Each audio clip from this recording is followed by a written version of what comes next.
Hello people, let us start. And we are about to continue linear programming. Just last meeting we had the n square time algorithm, and now we will see a little magic that will bring the its running time way down, in a sense.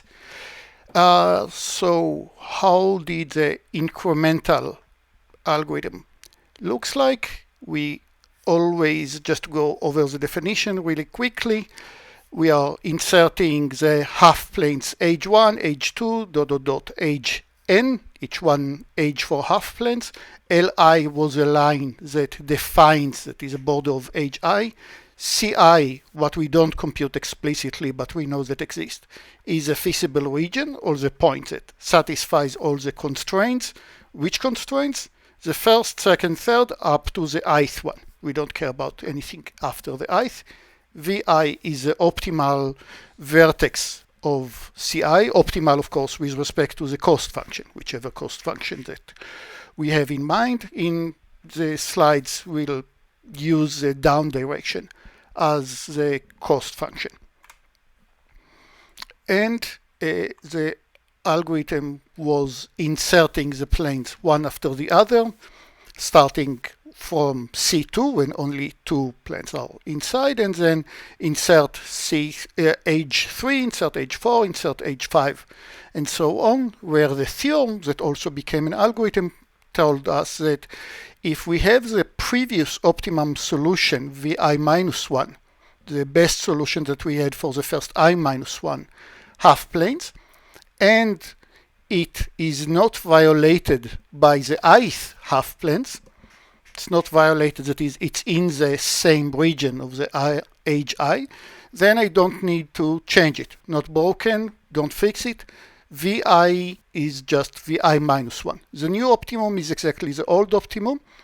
If, on the other hand, the Vi minus 1 was violated by age I, or the other way around, age I was violated by, they violated each other, that is, Vi minus 1, the old optimum solution, did not agree with age I, then it is sufficient, then we need to look for a new Vi, but this will be on the line bounding Li. Let's do it again in color and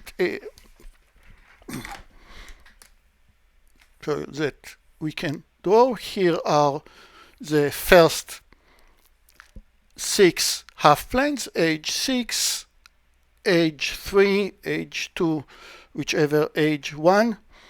Here is V6, the optimum, the lowermost solution that agrees with all the half planes that I have so far.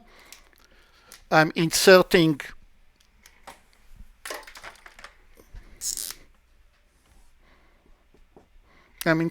age 7. Age 7 does not violate V6, implying that V6 is actually V7.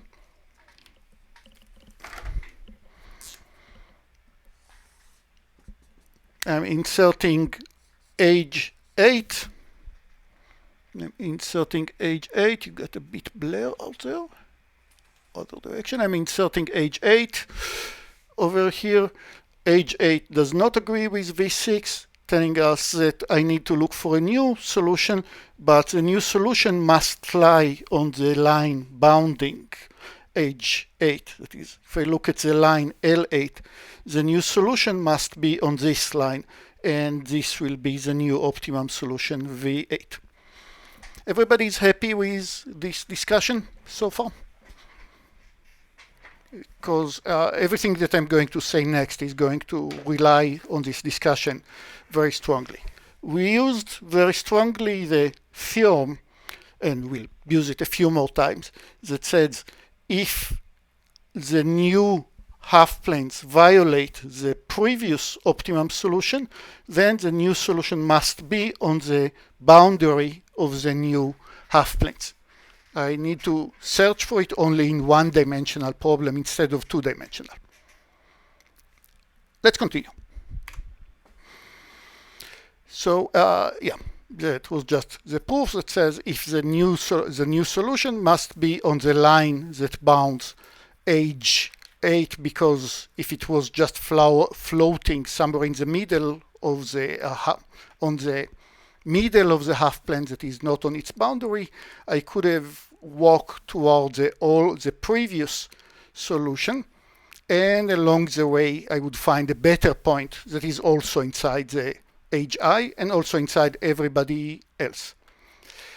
At which point I want to ask you a little question.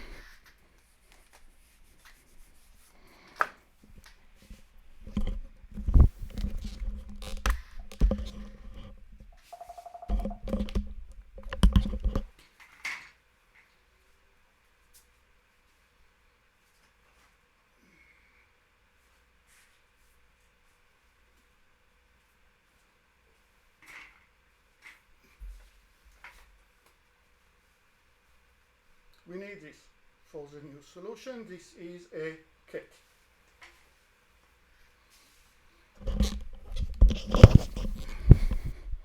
So my question involves a ket. You have a ket, and here is a Earth, and this is a, I probably don't know to spell it, equator. Equator, did I spell it correctly? That's how you spell equator? Excellent. The equator and the and let's assume that the equator is a perfect circle. It's not, but let's assume that it is. And you all know the perimeter, it's about 40,000 kilometers, pretty long. I again think about the equator as a perfect circle. The Earth is right here, completely solid. I take the equator, I add to the equator 6 feet. I put a rope along the equator. Its circumference is 40,000 kilometers. I added to this rope 6 feet, and I rearrange this rope in a concentric circle. It is a concentric perfect circle. Its length is 40,000 kilometers plus 6 feet. My question to you is there a room for the ket? Is there a room for the ket to walk between the Earth and the rope?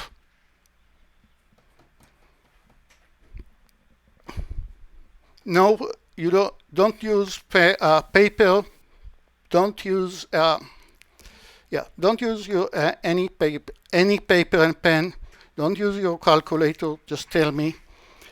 I took the rope that is just now stuck to the equator. I added only 6 feet, so that's a new length of it, 40,000 kilometers plus 6 feet plus 2 meters, and I arrange it so it's completely concentric, and I'm asking, can a ket walk in this gap between them?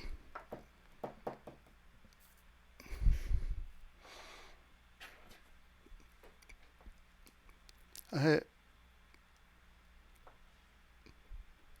think that the democracy decides that it's no. There will be a small amount of space. Okay, I mean, I think kind of nails it. So I had about 4 no and 1 yes. 5 no's. People, more votes? Okay. So let's put our ket on hold for a second. And let's think about any linear function. Any linear function of the form y equals ax, y equals some constant times ax. A is a constant, and I'm looking at the graph of this function, and the graph of this function is of course linear line y equals ax. And now I'm looking at some value x0, and I'll decide about some number delta. Whatever it is, delta in this case will be 6 feet, but some delta. And I'm looking at x0 plus delta. So look at these two values. This will be delta x, and this will be delta y, the corresponding between these 2 points. You notice that it's linear. And my question is, if I'm changing where is x0, where I start, from x0 I take delta more and see what's the difference in the y accordingly. Does it matter to delta y? Does it matter where x0 is? Does delta y change if I'm changing where is x0? That is, if I'll do the very same experiment, I'll just put x1 over here and decide about x1 plus delta. Again, delta x, and compare delta y, and ask, is delta y here any different than delta y here? Delta x did not change. And of course, the answer is no, it's the same delta. If you are moving so by delta x, delta y will always change by the same number that you can compute. Let's get back to our cat. What is the relationship between the circumstances, the perimeter versus the radius? Radius versus the perimeter, it is a linear function, right? If I'm changing the radius by delta, the perimeter will change by a constant no matter what the radius is, right? Radius versus perimeter.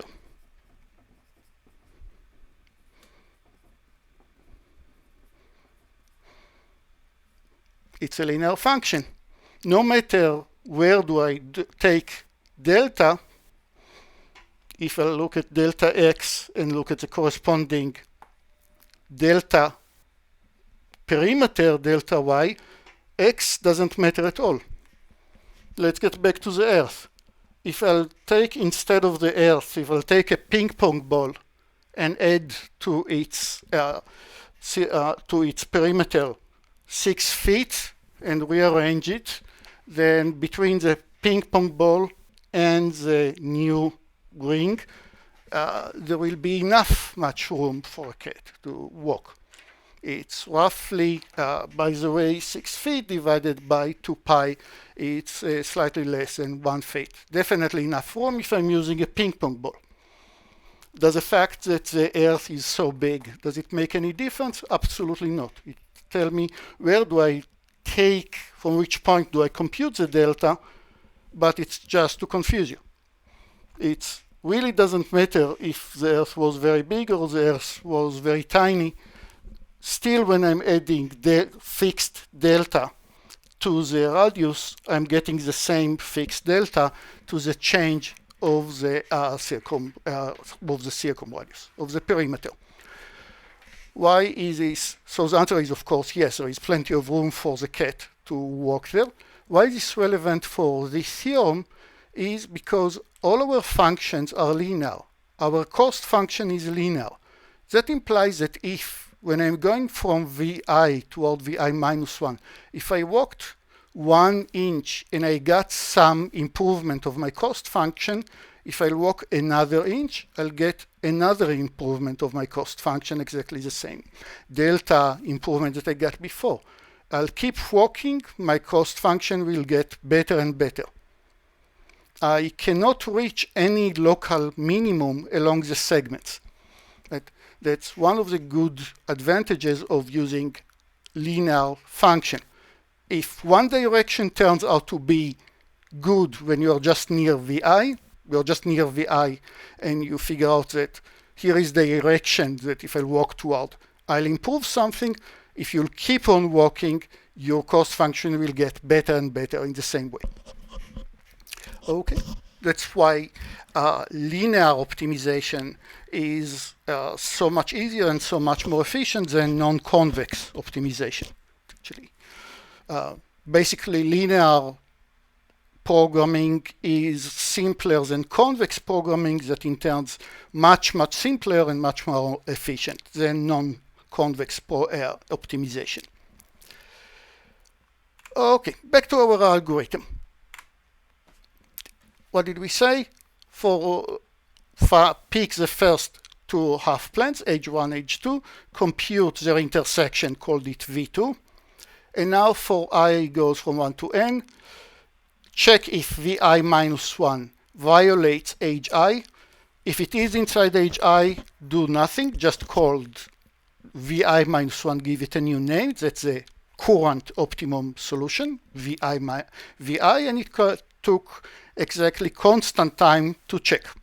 You just need to ask what happened to the equation of the half planes. So the equation of the half plane is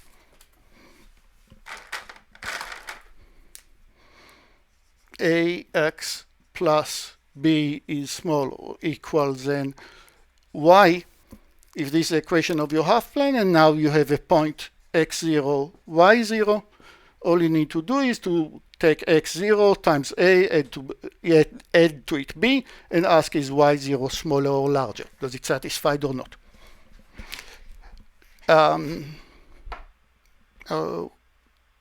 Okay.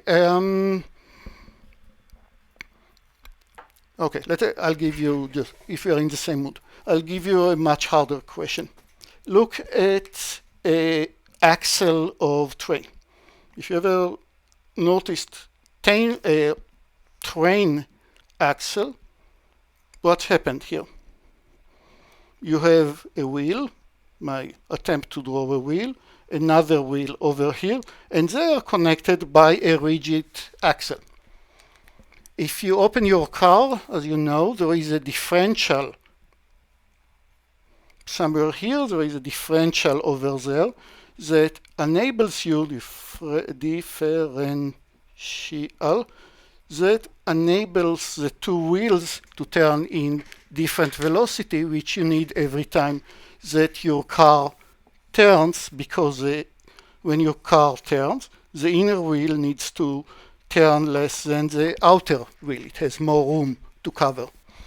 But now if you look back at the train and look at its two wheels, they are connected by a rigid connection. They always rotate in exactly the same speed. The rotation speed is the same on the left and the right, even when the train is turning, which means that one of them will have to be dragged or to be dragged along the train, while the other one is fixed, or both of them will need to be dragged somehow, causing a huge waste of energy and a lot of noise. Well, it's not exactly the case, and I mean, they are still connected rigidly, but you don't actually need to drag it so much, and actually arrange them in this way. It's a feature, it's not a bug, and it makes lots of sense. So go and figure out why and tell me next class. And but nothing that I thought was a lie. That's yeah. So check out why there is no differential and why we are not wasting, why the train doesn't need to waste tons of energy dragging the wheel every time that it needs to turn, because the outside train track is definitely longer than the inner train track.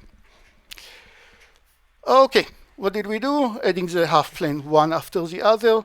If there is no violation, do nothing. If there is a violation, we are calling the one-dimensional linear programming, and the one-dimensional linear programming, looking at the line Li bounding Hi, using all the other half planes, and either tell us the solution or tell us there is no solution at all on Li, which also implies that there is no solution at all and the feasible region is empty. And the time for this process, for the 1D Li, that's important. It's linear, but it's linear in what exactly? It's linear in I. That is the time for the 1D LP is some constant, we don't know, we don't care, times I. This is T of I, the running time for running the 1D LP for I constraints, because you essentially need to find the maximum and minimum. Okay, and so far, as we discussed last time, the running time can be happily n squared. Nothing to do about it. It might be that I need to call the 1D LP per every iteration. Again, after every iteration, every new half plane violates everything that I did so far, which and then I need to call the 1D LP. How can we improve on top of it? Nothing is wrong about the algorithm. The algorithm says stay exactly the same. However, let's get back to our half planes.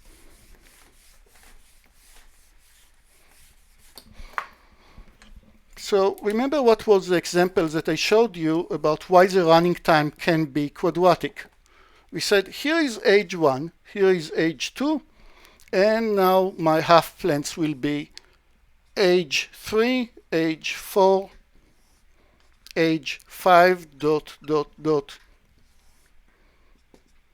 age n, and this caused the running time to be 1 plus 2 plus 3 plus 4 plus dot, dot, dot, dot, dot, n, making it theta of n squared.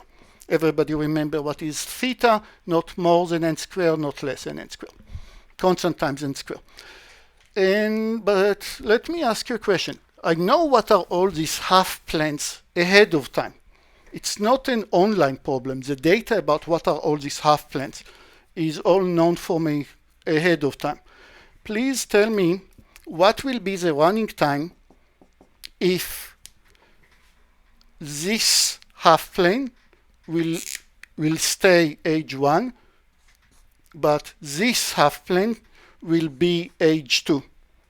That will be age 2, the second half planes, and now this will become age 3, age 4, age 5. Everything else is the same. What will be the running time of the algorithm in this case? Remember, this is Vn. That's the optimum solution for the whole problem. The lowest point or after adding all the half planes. What will be the running time? And I have ready to correct answer. Danilo, can you explain why? After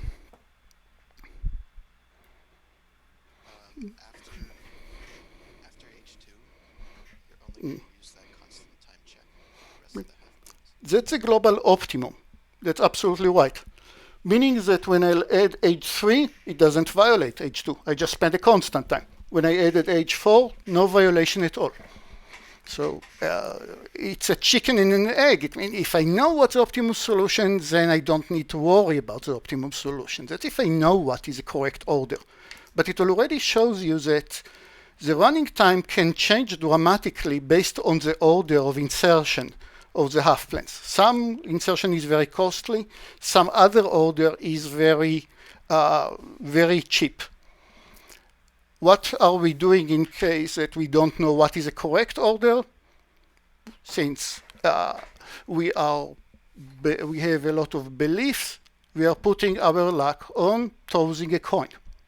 We hope that random order somehow will do the trick for us.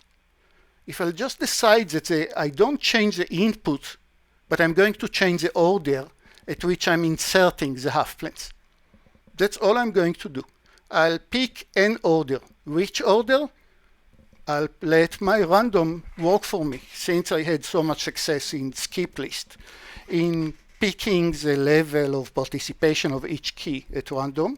let's try to do the same trick over here and let's see where it takes us. So here is the new algorithm. Assuming that my half planes, I don't have enough real estate. Assuming that my half planes are stored in an array.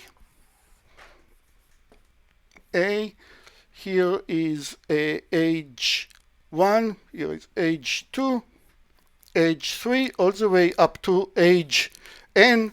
These are the array with every element. AI is one of the half planes, one of the constraints. I want to create a random permutation of the order. I want to insert them at a random order. How am I going to do it? I'll show you two identical ways. They are quite equivalent. I want to create a random permutation of the insertion. Random permutation, let's just remind everybody what is a permutation. If I have the numbers 1, 2, and 3, then the sixth permutation, is the n factorial permutation that I can generate, right here will be 1, 2, 3, 1, 3, 2, 2, 1, 3, 2, 3, 1, and 3, 1, 2, 3, 2, 1. There are 6, which is 3 factorials permutation. I wanted the half planes to be rearranged in a different permutation. How am I going to do it? I want to copy them into an array B, and B is going to contain exactly the same half planes, just at random order. So which plane should I write into B1? I want to take one of the half planes at random. Remember in quicksort, how did I pick a random pivot? A bad strategy for random pivot is to pick a number at random. A good strategy for quicksort was pick an index at random and use whomever lives at this index. So I'm going to pick a number k between a random number k between 1 to n. Usually you'll do it by taking n times rand. If you're in C, for example, n times the function rand with no parameters, for example, returns a value between 0 and 1. You multiply it by n. I take a number between 0 and 1, which is a float, multiplied by n. Now I'm getting a number between 0 and n, but it is a float. I'll take its ceiling and call this number k. This is a random index. Let's say that that's age 3. I'll take age 3 and write it into B1. So age 3 will actually be my first half planes. And then I want to keep another random elements, but I am afraid that I'll pick age 3 once again. I want each number to be picked only once. Solution?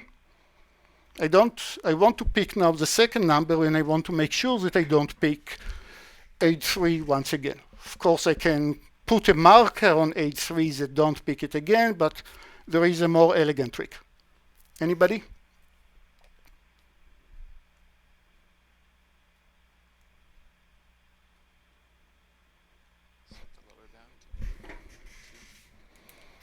Take age n and put it right here. So age n moved over here, and do n equals n minus 1.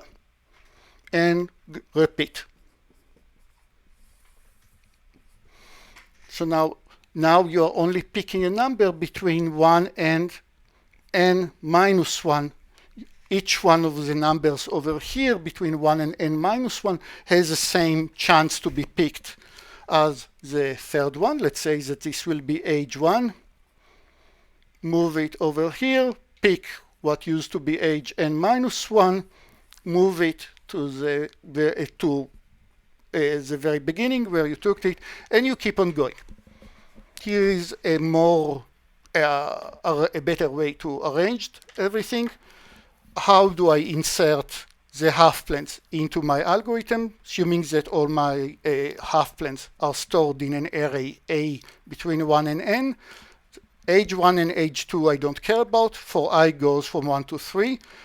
Pick a random number k between 1 and n. Each value has the same probability. Whom do I insert as age I? Age I will be A of k.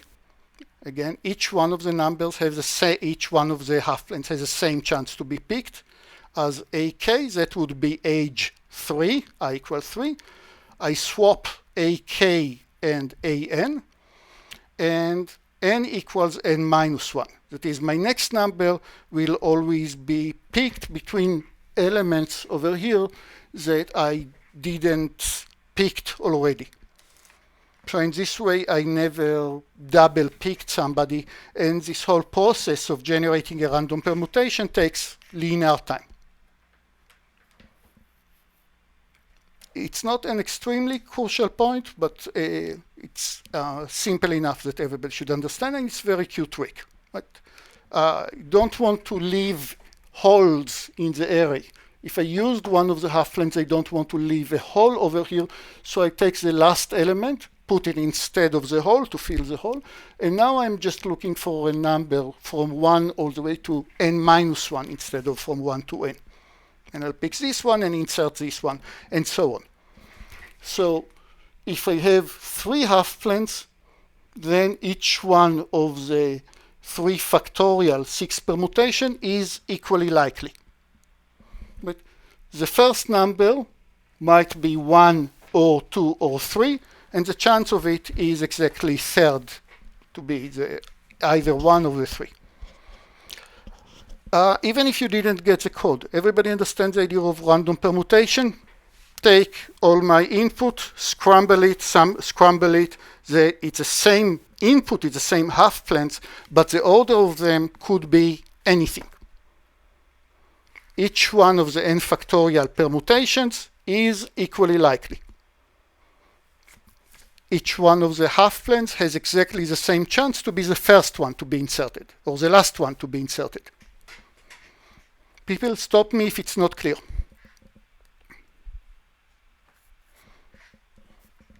Very nice.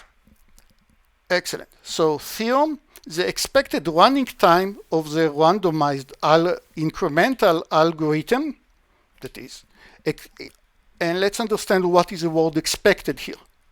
We don't want to assume that the input is friendly. I did not take the input from any nice distribution. I don't know that the half planes themselves are anywhere friendly and well distributed. Or I don't assume anything about the input. The half planes was created by an adversary that hates me to his gut and wants to create the worst input that I can ever face. What I'm doing is I'll pick the random numbers, I pick the random permutation, and then the results, even in the examples that we saw, for example, in this example,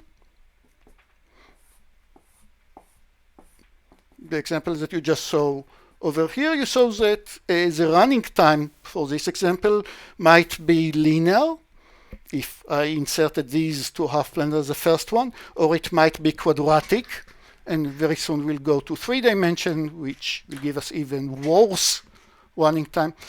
Each different order of the insertion of the half planes gives a different running time. I want to say that the average running time is only linear. And stuff that I will not prove to you, but is also true, is that it's very unlikely that it will be more than linear. analogous to the skip list about how unlikely it was to find a really bad skip list. Here it's the same. In almost all the times, your algorithm will run in linear time. Or in other words, it will be quite rare that I'll have to call the one-dimensional linear programming. Remember, if I have a violation, I need to call the one-dimensional linear programming, and this might take quite some time. We will see that the probability that it happens will become smaller and smaller. And what's quite amazing is that the argument is something that I have taught thousands of students, and I'll teach you, and everybody will understand this argument, I promise. To think about this argument took many years, and it was quite an ingenious observation of Seidel. But the way we are using it is very simple. This is the algorithm itself is essentially a 4 or 5 lines algorithm, much simpler than anything else. So besides creating random permutation, I'm using exactly the algorithms that you have seen before. I just want to ask, what is the probability that I need to call the one-dimensional linear programming? And let's write 3 equivalent conditions.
So here are 3 equivalent conditions. And as usual, we need the figure. And here are all my constraints. And here is age I. And here was vi minus 1 that violated age I. And the 3 conditions are equivalent. If vi minus 1 was violated by age I, it's not in age I, they disagree, then it happens if and only if, at this stage, I need to call the one-dimensional linear programming with what? The line that bounds age I, that is Li, and all the half-planes that I've seen so far, namely age 1, age 2, ... age I minus 1, which happens if and only if, that's important, the new solution Vi is not only inside age I, but it's on the line bounding age I. Remember, Li is a line bounding age I, and it will happen that the new optimum solution, Vi, lies exactly on this line. And now look at the following argument. Here are all the half planes that I inserted up to the ith step. Here you see all the half planes that I inserted up to the ith step. Here is Vi, the optimum solution for all these half planes. And quick question. How many half planes determines VI? Let's assume that I don't have three half planes, that all the three of them passes through the same points. What prevents VI from falling all the way? The gravity prevents it from pushing all the way to minus infinity. It is resting on one half plane and another half plane. Both of them prevent VI from falling all the way down. Right? There are two half planes that will prevent VI from falling all the way down to infinity. Makes sense, right? When we'll talk about 3D in a second, then there will be every vertex is determined by three half planes that prevents VI from falling all the way to infinity. Right now there are two half planes. Let's give them names. One will be H prime and one will be H double prime. These are the two half planes that determines VI. What happened with the other half planes? VI is not on their boundaries. If I wanted to have it in another picture, it will be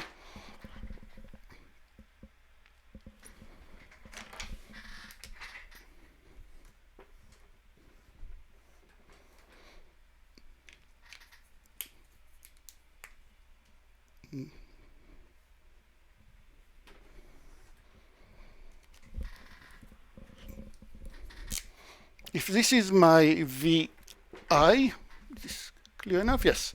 If this is VI, then there is one special half plane that I'll call it H prime.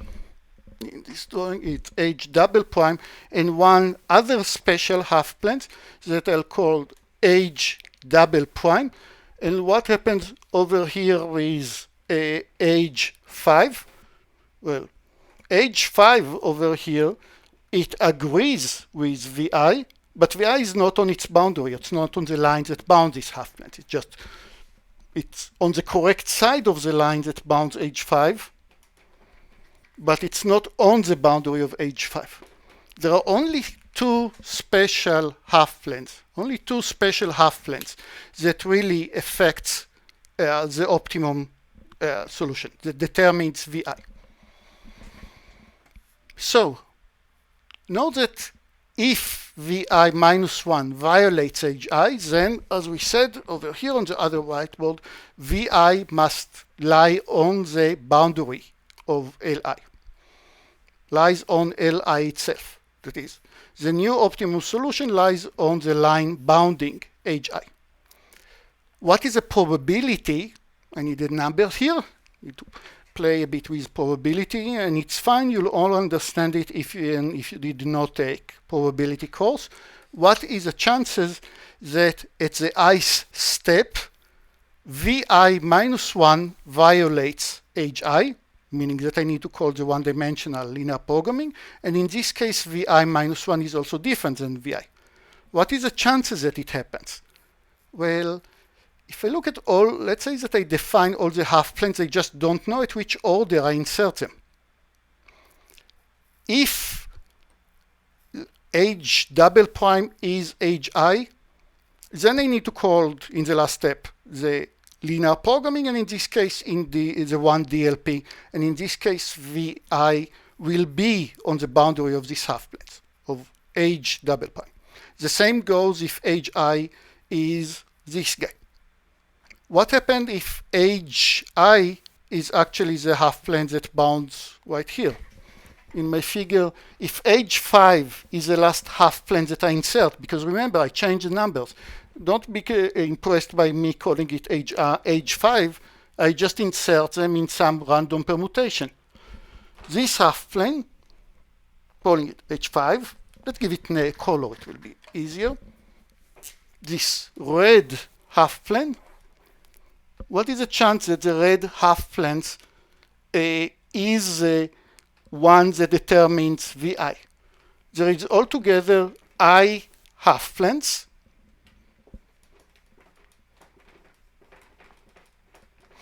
Two of them, the two greens ones, are special. They are the ones that determine the optimum. how many non-special half-planes there are. Everything but these two special guys. There are I minus 2 half-planes that don't have Vi on their boundary.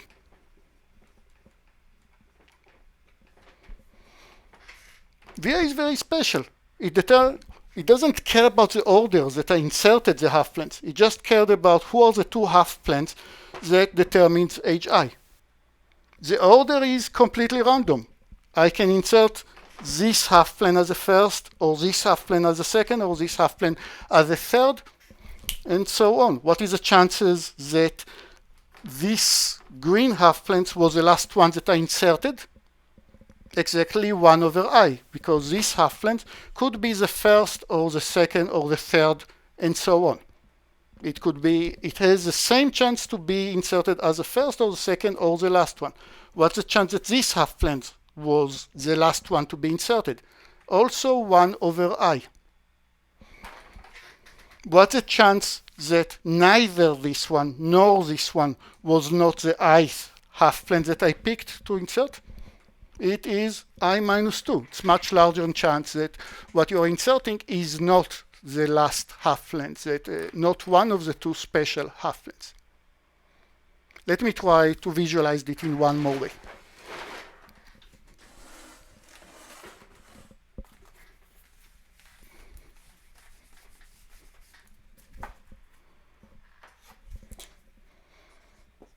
Here is A, and in A the area of the half-planes, h1, h2, dot, dot, dot, hi, in some random order. Look at the two green half-planes. Here is one of the green half-planes. Here lies the other green half-planes. And everybody else is not one of the two green half-planes. Green, I mean, here is h prime. Here is h double prime, the two that determine the optimum. And everybody else is not one of the green ones. And now you pick a random element from this array to be the last half-plane that you insert, or the first element that you insert. What is the chances that you pick one of the two green ones? If you have altogether I elements, 2 of them are special. These are the green's half-planes, h prime and h double prime. What's the chance that you hit one of them? 2 over I. Right? The chance that you picked as a random element from here, h prime, is 1 over I. Each one has the same, you cannot see because of the blur, each one of this element in A, each one of double blur,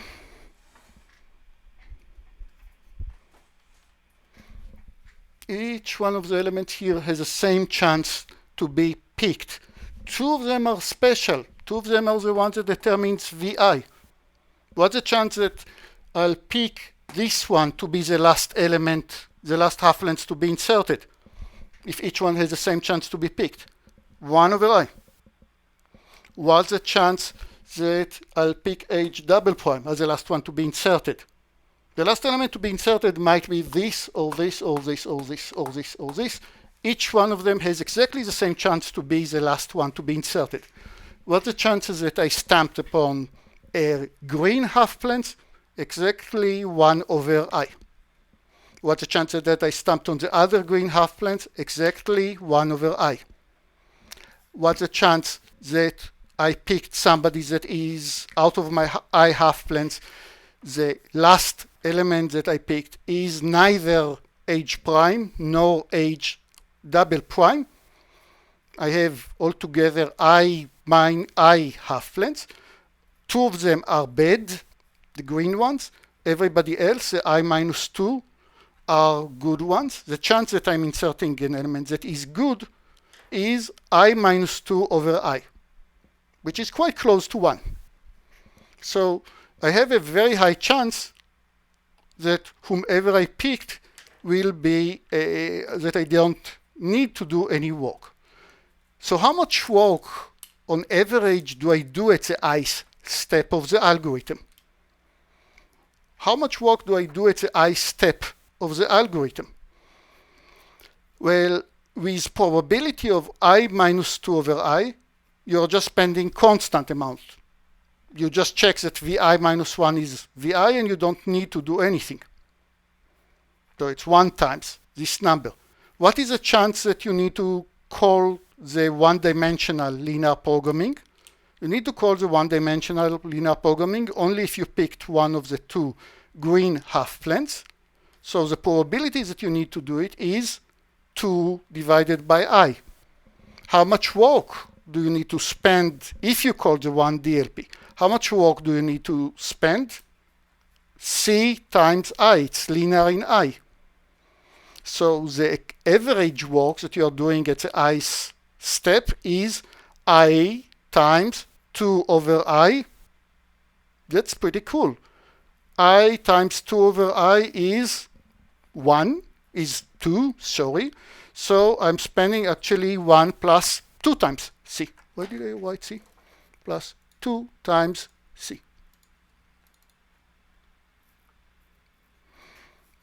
Is 1 plus, sorry, plus, is 1 plus 2 times C.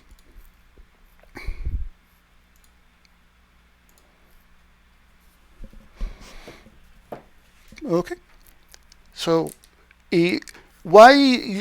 and so the average work that we are spending is just a constant per every step. Only 1 plus 2 times C, it's still just a new constant, meaning that the average work that I'm doing at every step of the algorithm is only a constant. And it's pretty cool because it says as I becoming larger and larger, the amount of work that I need to spend if I have to call the one DLP, then I need to spend linear time, but I is becoming larger and larger. But the chances that I need to call the one DLP is becoming smaller and smaller, so they balance each other. It's more penalty, but the chance that you need to pay this penalty is becoming smaller and smaller, so on average your work at the I step is a constant.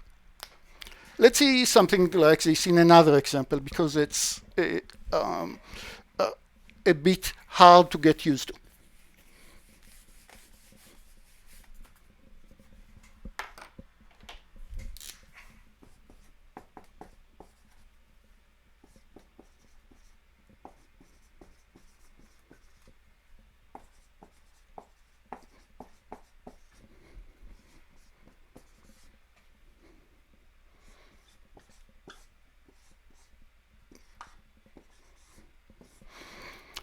A question for you. I pick a random number, x, let's say between 0 and 1.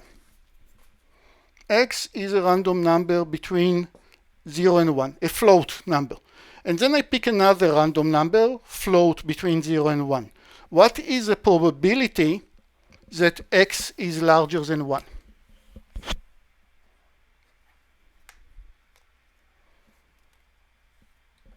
What's the probability that the second number that I picked is larger than the first one?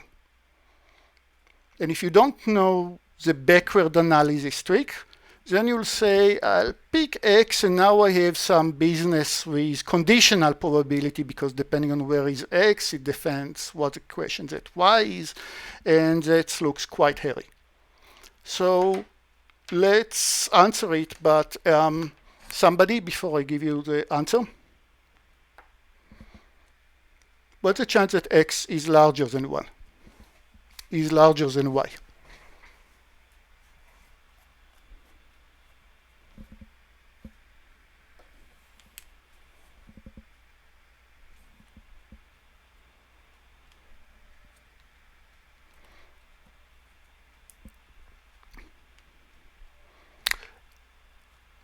But x is a, so it's a bit fuzzy because you need to ask your question about y is somehow depending on what did you get for x. If x is very small, then y is very large. Then there is great chance. If x is very large, and y has smaller chance. And no, I need an answer that involves no math. The only thing that you need to know is that the way that I picked y doesn't care at all about how did I pick x. I picked x, I forget about the result, and I pick y. What's the chances that x is larger than y? You know, it's not 1 over x, it's not 1 over y. That's the correct answer, Trevor. Why? Trevor said it's half because, say again? They both have equal chance to be any value between 0 and 1, so on average it's going to be 1/2. I picked a value x and I picked a value y. One of them is a first, one of them is a second. What is a chance, out of symmetry, what is a chance that the second one is larger than the first one? It's exactly the same chance that the second one is smaller than the first one. The way that I picked x doesn't influence the way that I picked y, so the chances that the first one is larger is exactly the same chance that the second one is larger, just out of symmetry. I'm not biased toward picking it again because it's smaller or larger. Or think about it this way. Here is x and y, and you pick a random permutation of x and y. What is a random permutation? It's either first pick x then pick y, or start by picking y and then pick x. That are the two random permutations. They are both equally likely. So I don't care at all what is x and what is y as long as they are different. The chance that the first is larger than the second is exactly the same as the chance that the second is larger than the first. Just out of symmetry. No math at all. Let's repeat it again.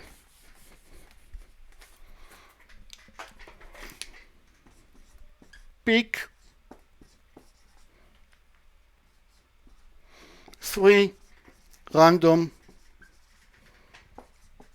numbers. X, Y, Z, all from 0 and 1, all independent to each other. What is the probability that X is the largest?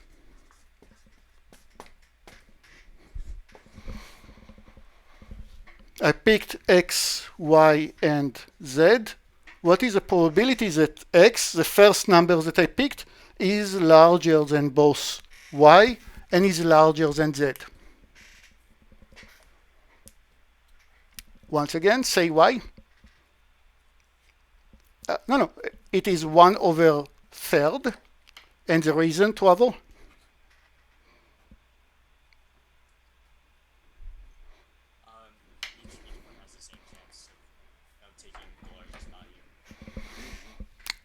Assuming that I picked already the numbers, I decided what are the values, but I didn't tell you at which order I picked them.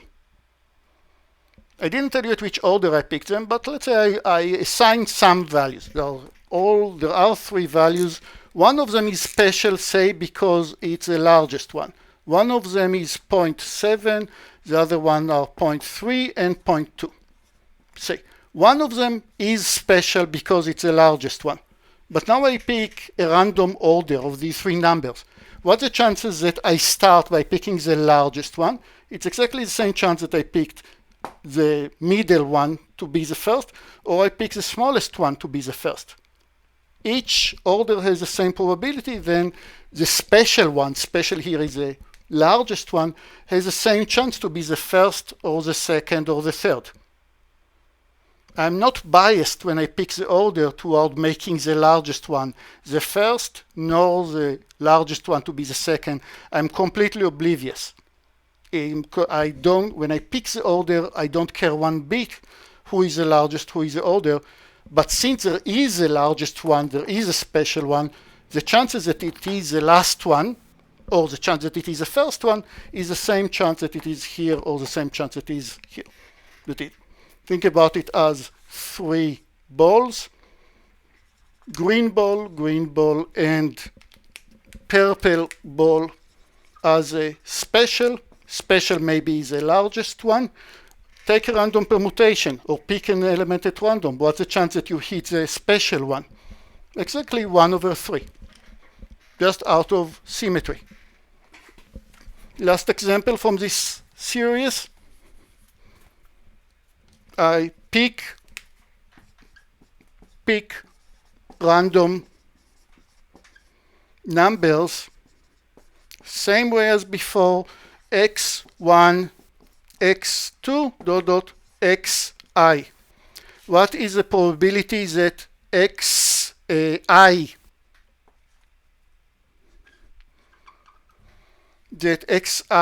is the largest? Oh, they are all different. That's the only thing that I tell you. What is the probability that the last element that I picked is xi, the first element that I picked is x1. What is the probability that the last element that I picked is larger than everybody that came before? Then Trevor will say once again it's 1/i, because now instead of 3 balls, now I do have I balls. I do have I balls, from which one is the special, say it's the largest one. Out of all these I numbers, one is the largest one, no matter what their values. One is a special one. What's the chance that the special one happens to be the last one? The same probability is that the largest one happens to be one before the last, or or in the middle, or the first. This one has probability of 1/i to be here, and 1/i to be here, and 1/i to be here. Each permutation is equally likely. So the probability that I hit upon the last one that my last element that I picked is a special one is 1/i. Let's go back to our half planes. You have altogether I half planes that I pushed so far. 2 of them are special. 2 of them play the rule of the maximum over here, just I'm in 2 dimensions instead of 1. 2 of them are special. What makes them special? They happen to be defining the optimum. The VI happens to be exactly on these 2 half planes. That's what makes them special, depending on what is a cost function, depending on whatever. They are special. None of the other I minus 2 half planes has this property. What is the chance that I picked one of the special ones in my last step, which would have cost me to call the 1DLP? The chance, since I'm not biased toward picking one of the green ones or picking one of the brown ones, I'm just completely oblivious to the order. The chance that I hit one of the 2 special ones in the last step is exactly 2/i. Because no matter what's my cost function, if it's not infinity and there is any solution, the optimum solution in 2 dimensions is determined by 2 half planes. And that's it. So with probability of 2/i, you need to call the 1DLP, which costs I times, and with probability of almost 1, you don't need to do anything. Vi is just Vi minus 1, and you don't need to do anything. And that's all. And that summarizes the analysis. If there is a bit hand wave here that I'm skipping just because I don't want to go to teach you random variables and so on, but there is tiny little additions that will make it completely formal, but the key of the analysis is just that it's random permutation and 2 of them determines the optimum. And that summarizes the whole algorithm in 2 dimensions.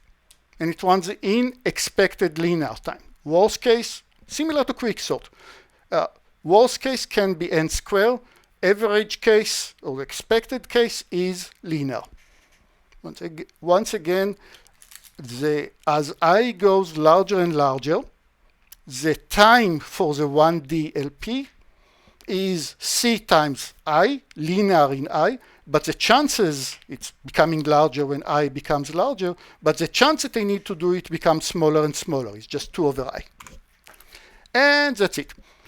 Just to make sure that everybody understood, the probability analysis is not for the average input. I don't assume anything that the input is nice in any way. It is not about the input.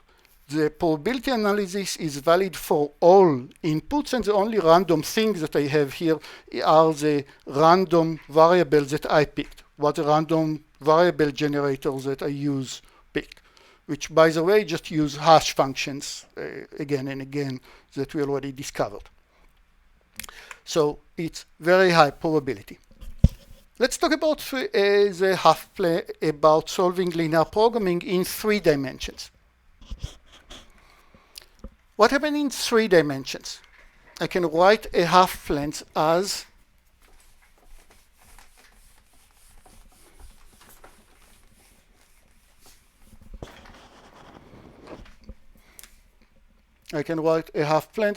let's compare to the 2-dimensional plane. In 2D, a half plane is written as AI x plus bi should be large, small, or equal than y. That is, all the x and y for which AI constant plus bi, another constant, is smaller or equal than y. That defines for us all the points which are on one side of the line y equals ax plus b.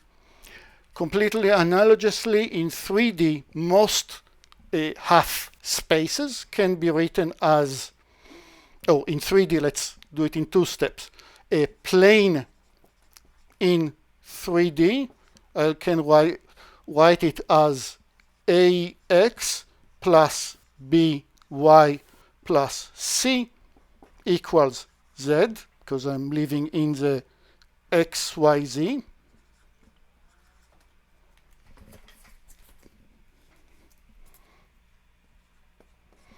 So this is a way to write a plane in 3D. Not every plane, I'm missing a few, but for this course it's fine. It's analogous to the ways that I'll write a line as ax plus b equals y. Now ax plus by plus c equals z. That's how I write a plane, and a half space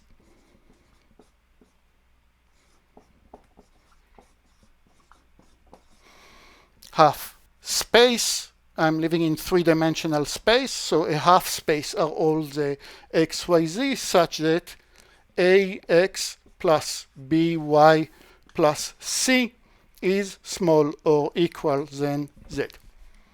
That's a pretty general way to write a half plane. If you want to I told you not every half plane you can write in this way. If you want to cover all of them, you'll write it as ax plus by plus cz plus d, smaller or equal than 0. So you have 4 numbers, but it's a bit redundant, and then you're covering every half space out there. Where do we have example of half spaces? Very easy. Let's go to our diet problem that we saw earlier with avocados and oranges. With avocados and bananas, and let's add oranges. So now my diet consists of x that tells me the number of oranges, y that be the number of bananas, and z that tells the number of avocados per day. all of them per day, and now we are looking for a diet that determines the three of them, and everything is on the diet becoming three-dimensional. And you just need to know the prices, and the half spaces are just, each vitamin tells you what is the half spaces. Let's look at the, so now each HI is not a half plane, but a half space. And that is the boundary of a half space is a two-dimensional plane. The boundary of a half space is a two-dimensional plane, the same way that the boundary of a half plane was a line. So using the same notation, Li will be the plane. I'll still use Li, but now it's a plane instead of a line. Which plane? The one that bounds Hi.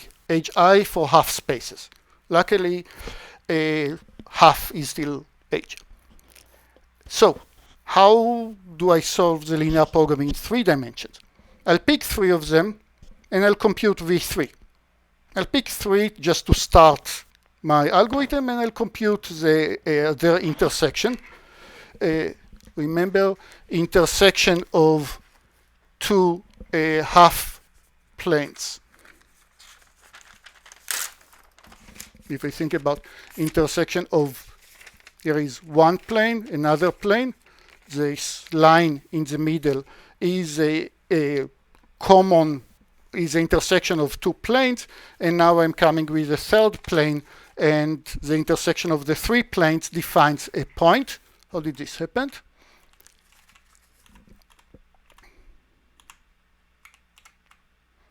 Yeah, sorry.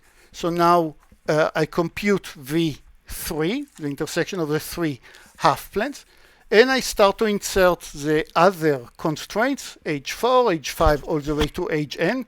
Again, doing a random permutation. The algorithm is almost the same, except what happened when I have a violation. So if Vi minus 1, the optimum that I had so far, is inside Hi, the new constraints, the new half space that I insert, not broken, don't fix it. Vi minus 1 is just Vi, same optimum, just different name. Do nothing, just as before. What happens if Vi minus 1 is violated by Hi? That's cool. Then the solution must be on the half planes bounding Hi. That is, it's on a plane Li. And what can I do on the plane? I'll call the two-dimensional linear programming that we just covered. The two-dimensional linear programming will run when I'll decide everything is now happening on one particular plane, and I'm only looking for the intersection of this plane with other half planes. And that's exactly the algorithm that we saw 10 minutes ago. And what this algorithm will do, if it finds a violation, it will call the one-dimensional linear programming to finally find the result. Okay, and that's how the 3-dimensional linear programming works, and you can also guess how the 4-dimensional linear programming works. You are adding the half hyperspaces right now, one after the other, and if there is a violation, you'll call the 3D, that will call the 2D, that will call the 1D, yada, yada, yada. So altogether, the time for the linear programming in 3 dimensions, and I'll be done in a sec. The time for the 3-dimensional linear programming might be not n squared but n cubed. Similar example to what we saw before. That's the worst case. But the same argument, what is the chance now in 3 dimensions? In 3 dimensions, what is the probability that Vi minus 1 is violated, is not on Hi under a random permutation? What is the probability that Vi minus 1 is not on Hi? In 2 dimensions, this number was 2 over I, but in 2D, this number was 2 over I, because the optimum solution lies on 2 half planes. In 3 dimensions, what determines the optimum solution? There are 3, where is my camera? There are 3 special half planes. So the probability that this happens is not 2 over I, but it's 3 over I. And that is once again slim when I is large. You almost don't need to do it. Most of the time, most of the half-plane just says, yes, the old solution just works for me, and I'm very lazy, and I don't need to change it. So the overall running time in D dimension, unfortunately, it goes kind of badly with the dimension. It's D factorial. D is a number of types of food, but it's linear in any dimension. So this D factorial starts to be larger and larger as D goes up. Super exponential. There are better algorithms, but not much better. In higher dimension, you will not use the incremental algorithm. Instead, you will use the simplex. So simplex algorithm that practically works much better, even though it doesn't come with all the theoretical guarantees. And what we'll do next week is I'll show you a few other problems, including we'll start with matching and network flow and putting sensors that will guard the building and finding matching and assignments and vertices that will control the whole network, and many, many, many applications that all stems from linear programming and integer linear programming. So, and maybe I'll let you to actually program a bit in Cplex if I'll decide that it's easy enough and it fits a theoretical course. Okay, questions? Okay, let me know if you'll figure out my question about the train. Yeah. Thanks, everybody. Bye. And homework now with applications of linear programming will come soon. I want to show you a few examples before I give you actually the homeworks. But then it will be various applications of linear programming, maybe with a bit implementation, which is either in Java or in